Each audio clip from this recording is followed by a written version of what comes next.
Well, here's a crazier one: the Russiagate. Oh well, yeah, That's the craziest one. absolutely. The fact that they pushed that for 3 years and they've never come out and said we were misinformed. That is not the case. There really wasn't this crazy collusion between Russia and Donald Trump. And in fact, there was some information that seems to point to that Hillary Clinton had involvement with Russia too, and that they've kind of all had involvement with Russia. And that this wasn't some grand conspiracy to elect a Russian puppet as the president of the United States. Sorry. Yeah, it was a 3.5 year sort of mass hysteria experiment, right? And I mean, this is one of the things. It's one of the reasons I got kind of quietly moved out of mainstream journalism, right? Like, I didn't have a particular problem at Rolling Stone, but you know, I early on in the Trump years, I said there's something wrong with the story. I think there are elements of it that aren't provable. I don't think we should be running this stuff, you know. And then before I knew it, I was working independently. But anyway, at the Twitter files, we're finding stuff that now tells you absolutely like what actually the truth was during that time. Like, for instance, one of the big Russiagate stories was from early 2018 when Devin Nunes, remember he was the Republican congressman, he was the head of the House Intelligence Committee at the time. He wrote a memo basically saying, we think they faked FISA applications. We think the FBI used the Steele dossier to try to get surveillance authority against some Trump people like Carter Page. And we think they lied and cheated to do that. And so he submitted this classified memo. And not only was he denounced everywhere as a liar and wrong and all that, but there was this big story that was all over the place that a hashtag release the memo had been amplified by Russian bots. You probably don't remember this, but this story was everywhere in January and February of 2018. This idea that release the memo was basically a Russian operation and that Nunes was benefiting from it. Well, I'm reading the Twitter files. I was looking for something else entirely.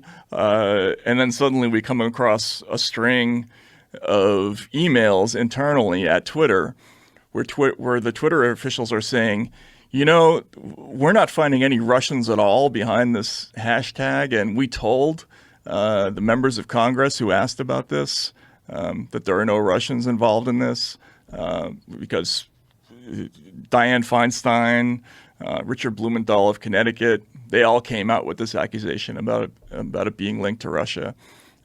We told them that there's nothing there, and they went and they did it anyway, you know? And so there are lots of stories like that now that are kind of falling apart, right? And most people, I think, don't even know that the Russia collusion thing was bullshit.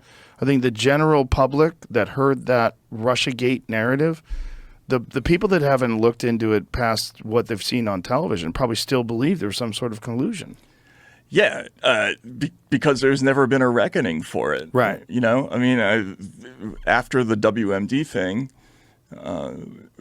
which, you know, went on for a surprisingly long time considering how little evidence there ever was for that. And considering that there were lots of journalists at the time who would have liked to have proved Bush wrong about that, it still took years and years and years for the business to admit that they screwed that up. They blamed it almost entirely on one person, Judy Miller from New York Times. Really? Other people who got that story just as wrong, like Jeffrey Goldberg, he's now the editor of Atlantic Magazine. Like, there are all kinds of people who totally screwed that story up and got promoted. And so there was at least a little bit of reflection about getting a big story wrong. Like, that's such a big story, right? That's such a big story. Yeah, the fact that there really were no weapons of mass destruction, and we really did start a war for nothing that really did kill somewhere in the neighborhood of 1 million innocent people. Right. It's over a fake news story. Yeah, over a fake news story. I mean, that there should be there should be sorrow.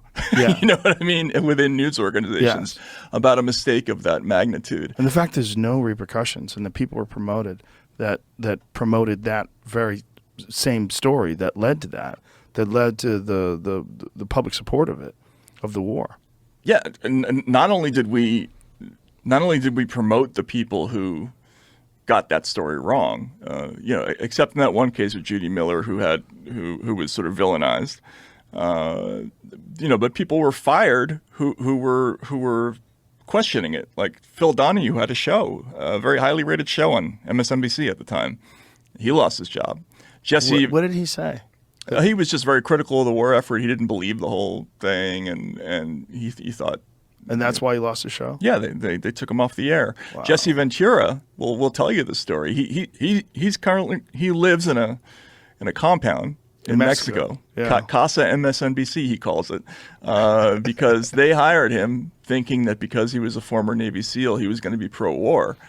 When they found out on the phone that he didn't feel that way, that he was very skeptical of the whole thing, they basically bought out his contract. They just paid him the balance and said, thanks, but no thanks.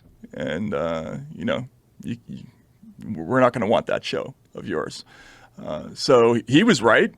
But he, you know, instead of going on the air, he got a mansion in Mexico, you know, like, so, you know, the business has a history of doing stuff like this, but at least in the WMD episode, they had the decency to admit now, you know, like a decade later, we screwed that up. It has the reputation of being a media mistake.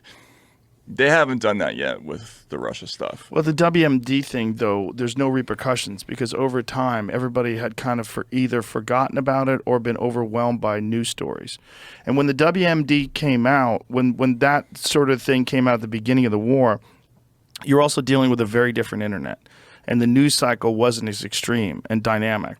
Like nowadays, things that happen, like no one gives a shit that Epstein was murdered and that the cameras were shut off and that there's no list of all the people that went to the island.